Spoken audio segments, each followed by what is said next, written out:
Hi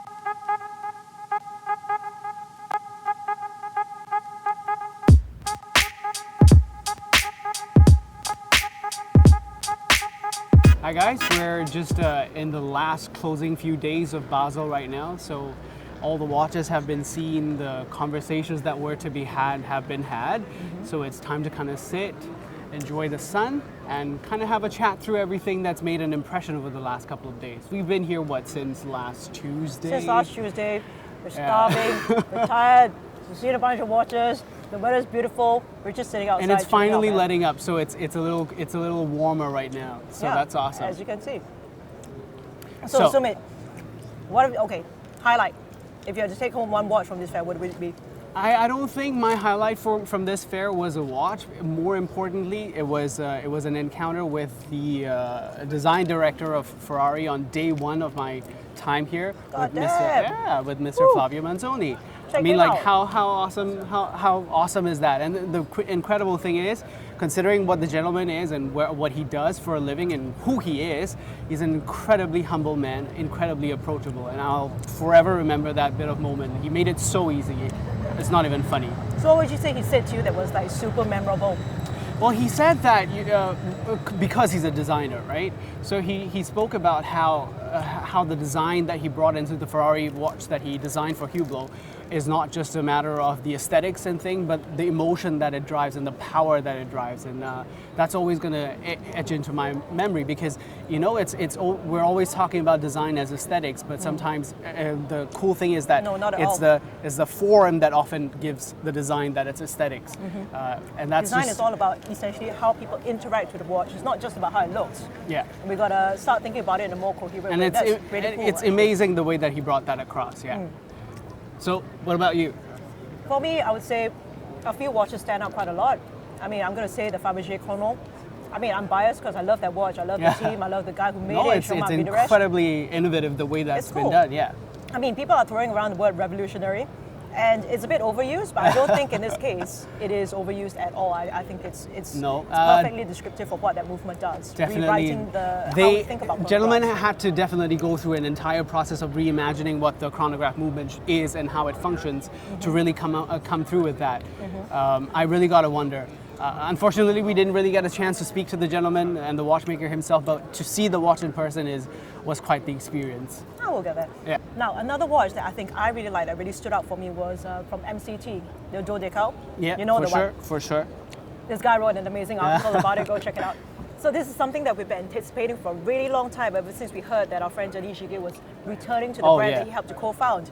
And it's got a big central digital hour that changes on the hour every 60 minutes, and the way that it transitions from one to another is really amazing. We've done a video on it, so you should go and check it out. Yeah.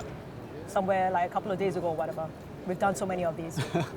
And not just the complication that really sticks out to me, it's also how organically the case is designed. Previously, the watches had a bit more of an industrial kind of aesthetic, which was cool, but this one really kind of speaks to me. One more that I think is going to be quite controversial, because I know there was a bit of a mixed reaction to it. I really like it, and it's the Rolex Yacht Master with the gem set bezel. I think it's fun. I think it's cool. I think it's it's a watch the one with the gummy bears.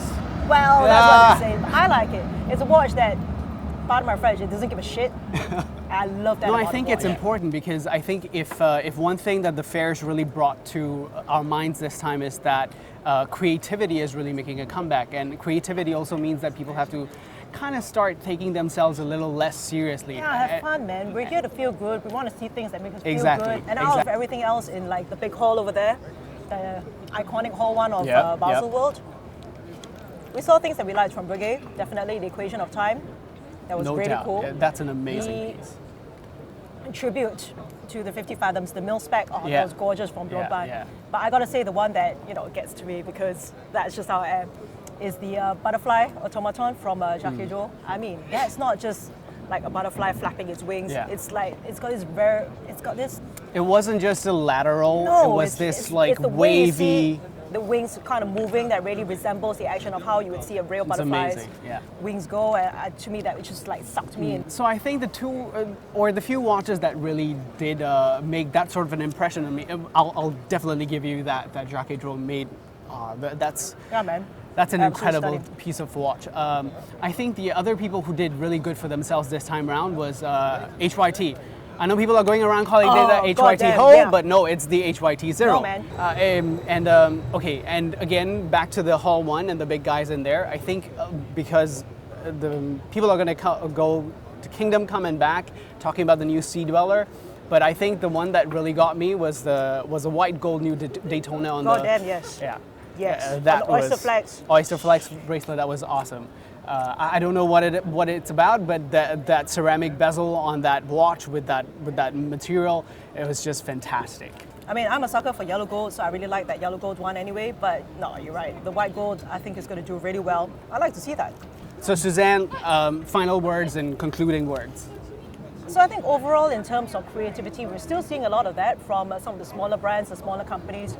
But by and large, the bigger companies, I would say, they're coming back a bit, like exercising a bit more. I don't know if restraint is the right word, but it's really starting to realize what makes them strong, what they're good at, and they're saying, you know what, screw everything else. This is what we're going to do. We're going to do it well. We're going to kick ass. Maybe And the that's word something I is like to see. maybe the word is focus rather than restraint. They're focusing in on the things that are good and then really expressing their creativity there. It's what people want to see. It's what people want to buy. Exactly, There's nothing wrong with exactly. that. You want to call it a tough year ahead. It's been a tough year back in 2016, but I think where creativity and focus is concerned, we've seen that on the floors at Basel, and then therein, you know what, 2017 has basically yet to write itself. Absolutely. Well, this is it from us at Revolution Baselworld. We're See you next signing year. out, guys. Cheers.